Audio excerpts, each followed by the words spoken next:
नमस्कार, knocking-news.com में आपका स्वागत है। मैं हूं गिरिजेश वशिष्ठ। जैक मा को लेकर एक खबर आई है और वो खबर ये है कि उनकी अपनी ही कंपनी से एक तरह से देखा जाए तो नौकरी चली गई है। कुल मिला के उनके हाथ से कंपनी का कंट्रोल निकल गया है और अब उनके पास ले देकर केवल 10% शेयर बचे हैं और वोटिंग राइट 6% बचे हैं। ये चमत्कार कैसे हुआ? जैक मा तो इस कंपनी के प्रमोटर थे, इस कंपनी के मालिक थे। इसका असली कारण क्या है? हम असली कारण जानने की कोशिश करेंगे, समझने की कोशिश करेंगे। एक तो ये वेस्टर्न मीडिया कारण दे रहा है कि चीन की सरकार की आलोचना की थी, उसके कारण जैक मा को ढक्कन कर दिया गया। लेकिन कोई भी सरकार, कोई भी देश किसी भी तरह का उत्पीड़न करता है तो उसके साथ में उसको एक लॉजिक देना पड़ता है, एक तर्क देना पड़ता है। वो तर्क क्या है, आज इसको समझेंगे। चीन की सरकार के काम करने के तरीके को समझेंगे और हम ये भी समझेंगे कि पश्चिमी मीडिया चीन के सिस्टम को डिकोड करने में या गलती करता है या जानबूझकर उसको ट्विस्ट करता है। कहीं मत जाइए, सभी पहलू होंगे। बहुत सारी जानकारी दूंगा, चीन के पूरे कॉरपोरेट कल्चर को समझेंगे। मैं भी आया।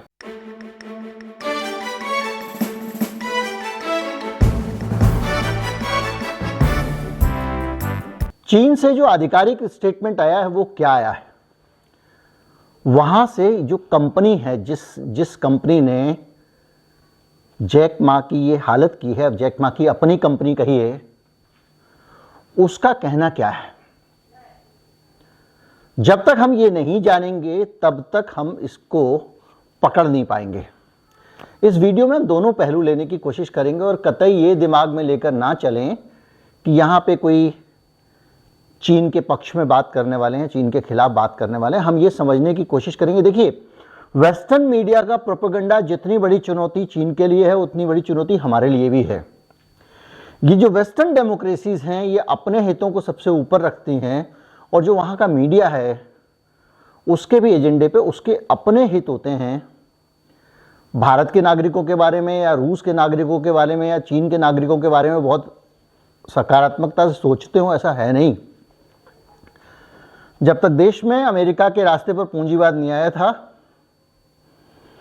हम भी वेस्टर्न मीडिया के उसी तरह निशाने पर रहते थे। सपेरों का देश कहते थे हमको। खैर, ग्लोबल टाइम्स चीन का मुखपत्र, उनका मुखौटा, या कह लें कि उनका भुंतरू, या कह लें उनका भूपू, यह अखबार है।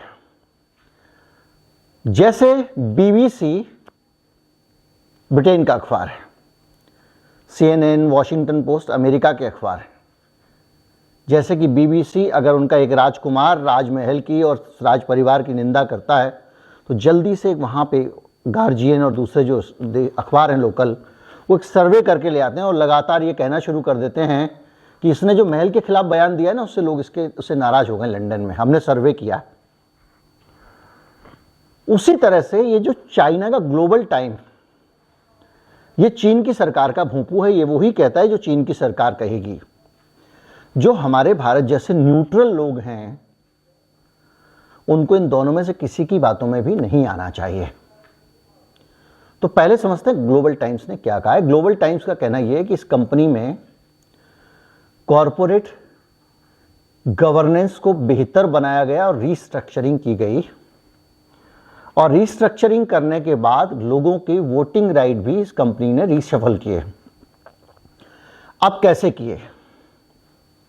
इस कंपनी में एक और कंपनी थी, उसने पैसा लगाया हुआ था और उस एक और कंपनी में भी डायरेक्टर था जैक मा, और उस एक और कंपनी के वोट मिला के और इस कंपनी में जैक मा के शेयर के वोट मिला के और सारे वोट मिला के जैक मा का जो पूरा वोटिंग राइट पड़ता था वो 50.5% पड़ता था। और तो और जो कंपनी के कर्मचारियों के शेयर थे, उन कर्मचारियों की तरफ से भी वोटिंग राइट जैक मा के पास था। इस वजह से जैक मा पावरफुल था। तो जैक मा के पास अपने पास दौलत नहीं थी, लेकिन उसने डिफरेंट कंपनियों और दूसरी वजहों से इस कंपनी में हिस्सेदारी लेकर अपने आप को स्ट्रांग रखा हुआ था। अब ये बिजनेस की व्यवस्था में इसको आप जैक मा की बदमाशी मान सकते हैं और इसको आप जैक मा का एक सामान्य सी स्ट्रेटजी मान सकते हैं। तो हुआ यह है कि चीन की सरकार ने कहा कि भैया जो कर्मचारियों का शेयर है इस कंपनी में, उसको कर्मचारियों का प्रतिनिधि ही उनकी तरफ से वोट करेगा। सरकार ने नहीं कहा, सरकार ने कहा अपना कॉर्पोरेट रिस्ट्रक्चर करो बस। और यह भी कहा है कि नहीं कहा किसी को नहीं पता, बस ये कहा जा रहा है कंपनी ने किया। इसके अलावा वो जो 34% हिस्सेदारी जिन कंपनियों की थी, उन कंपनियों के भी वोटर जैक मा बने हुए थे। एक सिस्टम होता है पूरा कॉर्पोरेट में कि भाई कुछ देशों में एक ही आदमी सबकी तरफ से वोट दे देता है। तो कहा नहीं, आपको अपना जो आदमी है, कॉर्पोरेट गवर्नेंस का मतलब कॉर्पोरेट गवर्नेंस, यानी वहां पे सही लोकतंत्र होना चाहिए। ऐसा थोड़ी है कि संसद में जो है वो राहुल गांधी अपनी तरफ से भी वोट डाल देंगे, एनसीपी की तरफ से भी डाल देंगे, क्योंकि एनसीपी ने उनको समर्थन दे दिया, लेकिन वोटिंग राइट तो एनसीपी के पास ही रहेगा। तो इस व्यवस्था में क्या हुआ कि उन कंपनियों को भी कहा गया कि एक अलग से आदमी आपका आएगा, वो वोट डालेगा। तो इस तरह से जैक मा ने जो कई दूसरे तरीकों से वोटिंग राइट इस कंपनी में रख के अपना मालिकाना हक लिया हुआ था, वो हक, वो कमांड, वो कंट्रोल जैक मा के हाथ से निकल गई। वेस्टर्न मीडिया कह रहा है कि जैक मा ने एक बार निंदा कर दी थी चीनी सरकार की, तभी से उसके बुरे दिन हो गए हैं। उसके बाद से वो गायब हो गया, उसके बाद से उसका पता नहीं चल रहा था। उसको चीन की सरकार ने जेल में डाल दिया है। पहले ये भी आया था, फिर बाद में पता चला जेल में नहीं डाला है। सीएनबीसी ने एक कंक्लूसिव रिपोर्ट दी, जिसको आप सब मान रहे हैं कि उसने अपने आप को थोड़ा सा चीज़ों से दूर रख लिया था, क्योंकि ज़रूरत से ज़्यादा वो नीतियों पर बयान दे रहा था। और एक उद्योगपतियों का देश की नीतियों पर ज़्यादा बयान देना ठीक नहीं होता है। हमारे यहाँ भी कोई नहीं देता है, लेकिन अगर कोई देगा, एलन मस्क बनने की कोशिश करेगा, तो इधर से घुमा के समझें या उधर से घुमा के समझें, एलन मस्क को एलन मस्क बनना पड़ेगा। सरकार से ज़्यादा पावरफुल ना तो अडानी को बनने दिया जाना चाहिए, ना अंबानी को बनने दिया जाना चाहिए। तो वो बयान क्या था? बयान जो था उसका निचोड़ ये था कि ये सूदखोरों की तरह व्यवहार करते हैं यहाँ के बैंक, और वहाँ के जो नियामक है जो उनके ऊपर ये सवाल उठाया था और ये कहा था यहाँ के बैंक जोखिम नहीं लेते हैं। और ये जब बयान दिया तो इसको वेस्टर्न मीडिया ने बड़ा बोल्ड बयान समझा चीन की सरकार के खिलाफ, चीन के सिस्टम के खिलाफ, और उन्होंने ये घोषित कर दिया कि इस बयान के कारण ही इनको ढक्कन किया गया है। लेकिन अगर वो बयान उन्होंने दिया और उसके कारण उनको इस तरह से एक निर्वासन जीना पड़ा, तो आपको इसका दूसरा पहलू ये भी समझना पड़ेगा कि वो बयान अगर सही था कि चीन के रेगुलेटर बहुत ज़्यादा महाजन की तरह सारी सिक्योरिटी करके लोन देते हैं, तो भाई साहब वेस्टर्न मीडिया जी, आप ही ने तो अभी साल भर नहीं हुआ इन खबरों को बढ़ा चढ़ाकर दिखाया था कि चीन के सारे बैंकों ने इनसिक्योर लोन दे दिए, हाउसिंग सेक्टर को अंधाधुंध फाइनेंस कर दिया और बैंक डूबने की नौबत आ गई है। सरकार को फंड करके बैंकों को बचाना पड़ा है। यही खबर इन्हीं मीडिया हाउसेस ने चलाई थी। तो चीन का सिस्टम या तो प्रोटेक्शनिस्ट होगा, या एक्स्ट्रा लिबरल होगा, या वो सूदखोर होगा, या लापरवाह होगा। एक ही हो सकता है ना। खैर, इससे अगर आप आगे बढ़ें तो अब आपको समझना पड़ेगा कि जैक मा जैसे लोगों की ये हालत क्यों होती है। जैक मा एक फिनटेक कंपनी है, उसके जरिए कारोबार सारा करते हैं, आंट कारपोरेशन वगैरह वगैरह। तो जो फाइनेंशियल टेक्नोलॉजी की काम है या दूसरे काम है, जो ऑनलाइन काम है, इन काम में कंपनियों के पास बहुत सारा डेटा होता है। तो देश के लोगों का बड़ा सारा डेटा इन कंपनियों के पास रहता है, इन कंपनियों के पास धन रहता है। तो वो सरकार चाहती नहीं है कि उसके देश के लोगों की सारी ताकत लेकर कॉरपोरेट विदेशों से डील करने लगे, अमेरिका से, ब्रिटेन से डील करने लगे। उसकी वजह मैं आपको कई बार बता चुका हूं कि जो वेस्टर्न वर्ल्ड है वो किसी भी हालत में चीन को, रूस को, हमको पसंद नहीं करता है। उनको नुकसान पहुंचाने की जुगत में वो लगा रहता है, क्योंकि वो उनकी दुनिया अलग है और वो अपने आप को सर्वश्रेष्ठ मानते हैं। पूरी दुनिया पे राज करने का उनका एक अधिकार है, ये वो सोच के चलते हैं। और इस वजह से वो लोग, उनकी तरफ से उत्तर कोरिया हो, खास तौर पे जो लाल झंडे वाले देश हैं, उनको अति सावधान रहना पड़ता है। अब हुआ ये है, आपको एक और केस बताऊं। एक तो ये हुआ कि इनके साथ में हुआ ये, जब अपना आईपीओ लाने वाले थे तो सरकार की घंटी बजी कि जब इस कंपनियों में विदेशियों का पैसा लगेगा तो जैक मा के पंख लग सकते हैं और ये अपनी प्रतिबद्धताएं विदेशों के प्रति रख सकता है। आपको याद है, सिंगापुर में अपना एक ग्लोबल ऑफिस बना लिया अडानी साहब ने, ये खबर आई थी। अंबानी साहब ने दुबई में बना लिया, ये खबर आई थी। और ये हो रहा था, ये ग्लोबल होने जा रहे हैं। तो भारत की सरकार तो कुछ कर नहीं पाई, लेकिन कोई भी सरकार होगी कही ना, अरे हमारे देश से कमाया, हमारे देश के अंडर में रहोगे। तो वो जो ग्लोबलाइजेशन का कंसेप्ट तो वहां चलता नहीं, तो उन्होंने अलीबाबा के पर कतरने शुरू कर दिए। और उस ग्लोबलाइजेशन और उस आईपीओ के बाद में एक के बाद एक करके इस कंपनी को लोकली कन्फाइन कर दिया गया। $2 मिलियन का उसके ऊपर फाइन भी लगा दिया गया। और इसलिए लगा दिया गया कि ये कंपनी जो है ना, अब हिल भी ना पाए। फाइन क्या लगाया गया? फाइन ये लगाया गया कि आप डाटा का जो ब्रीच कर रहे हो, देश का डेटा बाहर जा सकता है। भारत की सरकार ने भी डेटा को लेकर यही नियम बनाए हैं ना कि आप जो सोशल मीडिया कंपनी हैं, चाहे गूगल हो या फेसबुक हो, उनको डेटा भारत में ही रखना पड़ेगा। उसके बाद ये हो गया कि चलो ठीक है, तुमको भारत से बाहर रख सकते हो। अब जो नई पॉलिसी आ रही है, उस पॉलिसी को तो वापस ले लिया कि अब भारत से बाहर ही रखना है, तो फिर ऐसे देशों में रखोगे जो हमको मित्रवत लगते हैं, जिनमें हमको भरोसा है। हर देश में नहीं रखोगे। अब इसको लेकर भी उनके साथ में संवाद चल रहा है। एक और कंपनी थी, आपको याद होगा, डीडी कैब। उसको लेकर भी समान कंट्रोवर्सी हुई थी। मैं आपको बताऊं, अलीबाबा लगातार चैरिटी कर रहे थे। अलीबाबा मतलब जैक मा। और इसलिए कर रहे थे चैरिटी और बहुत ज़्यादा पैसा, क्योंकि चीन में एक नीति है जिसको कहते हैं कॉमन प्रॉस्पेरिटी की नीति, संयुक्त समृद्धि। यानी देश में विकास हो तो सबका हो। अगर आप उद्योगपति हैं तो ये नहीं सिर्फ आप अपने ही घर भरते जाएं। तो इसीलिए जो चैरिटी है उसमें पैसा ज़्यादा से ज़्यादा खर्च करिए। जैक मा ने अपनी चैरिटी को 3 गुना कर दिया है। और जो क्यूडी कैब थी, डीडी कैब थी, उसके जो मालिक थे वो चेंग वेई क्वेई थे। उन्होंने 2015 में शुरू की। ये कैब हेलिंग एप्लीकेशन थी। जैसे यहाँ पे ओला है और उबर है, हमारे यहाँ ओला के अंदर भी उस कंपनी का बड़ा इन्वेस्टमेंट है और ये माना जा रहा है कि वो इन्वेस्टमेंट जो मिलियंस में है। तो बहरहाल, तो इनको जो है बाकायदा इनका जो डेटा था, $2,75,000 मिलियन का इन पे फाइन लगा था। किस पे? जैक मा पे। ये सारी की सारी कार्रवाई शुरू कब हुई, इस पे आपको जाना पड़ेगा। चीन में कोरोना वायरस फैलता है और उसके बाद में लोगों को ट्रैक करने की जरूरत होती है कि लोग बगैर वैक्सीन के लिए भाग रहे हैं, लॉकडाउन को वायलेट कर रहे हैं, तो उनको पकड़ा कैसे जाए। इस काम में सरकार ने कहा कि ये जो कैब हैं, जितनी जो कंपनियां हैं उनके देश की, उन कंपनियों को बुलाया जाए क्योंकि इनके पास डेटा होगा। तो डीडी कैब जो है उसके पास 50 करोड़ लोगों का डेटा था। और सिर्फ डेटा ही नहीं था, ऐसा डेटा था कि वो कहाँ जाते हैं, कहाँ से आते हैं, कैब कंपनी है ना, वो क्या शॉपिंग कर रहे हैं, उनकी क्या हैबिट्स हैं, वगैरह वगैरह, बहुत सारा कंप्लीट डेटा 50 करोड़ लोगों का। इसी तरह से अलीबाबा ने भी सरकार को बहुत सारा डेटा उस समय दिया।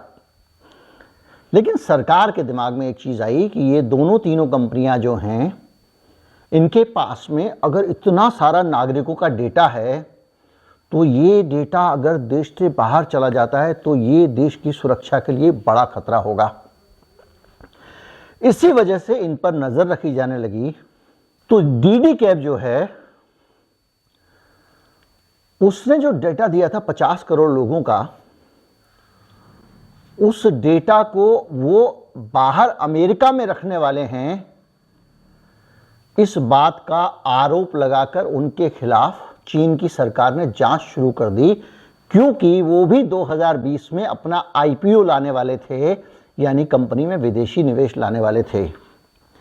सरकार को पता चला कि 50 करोड़ लोगों का डेटा ये चीन की सरकार के किसी चीज़ों से बचने के लिए, सुरक्षा की दृष्टि से उस पर कब्जा रखने के लिए उसको विदेशों में रख रहे हैं। जैसे कि आप स्विस बैंक में अपना धन रखते हैं, ऐसे ये अमेरिका में डेटा रख रहे हैं।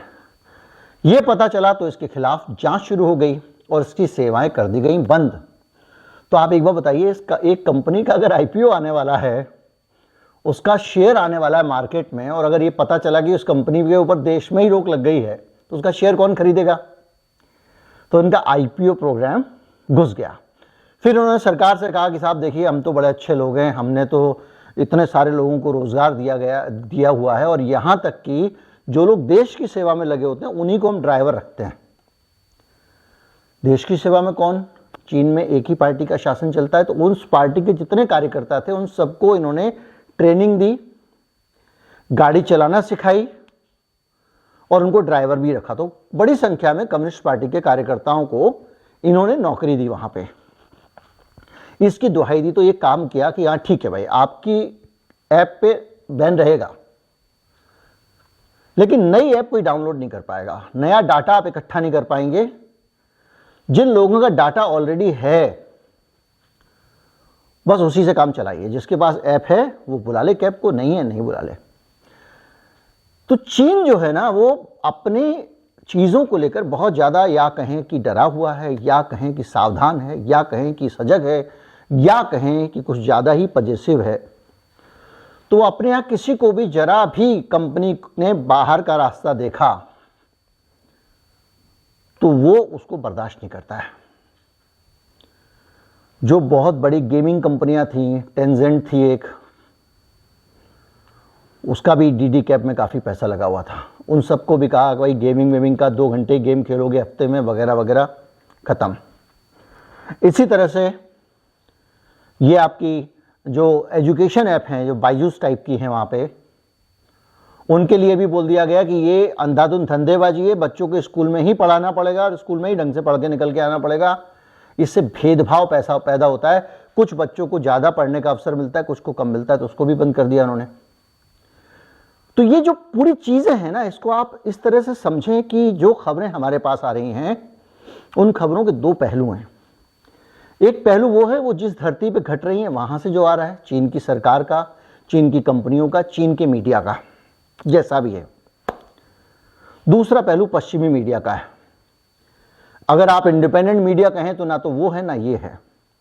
हमने पूरा यूक्रेन के युद्ध में देख लिया, अगर ये इंडिपेंडेंट मीडिया थे और बहुत निष्पक्ष मीडिया थे तो दुनिया भर की अफवाहें जो इन्होंने फैलाई हैं, झूठ बांटा है, और आंख बंद करके पूरा मीडिया एक सरकार के खिलाफ हो जाता है, एक देश के खिलाफ हो जाता है, वो निष्पक्ष रिपोर्टिंग ही नहीं कर रहा है। उसको ज़ेलेंस्की की गलतियां छिपानी है, पुतिन की ना भी हो तो दिखानी है। ये हमने देखा।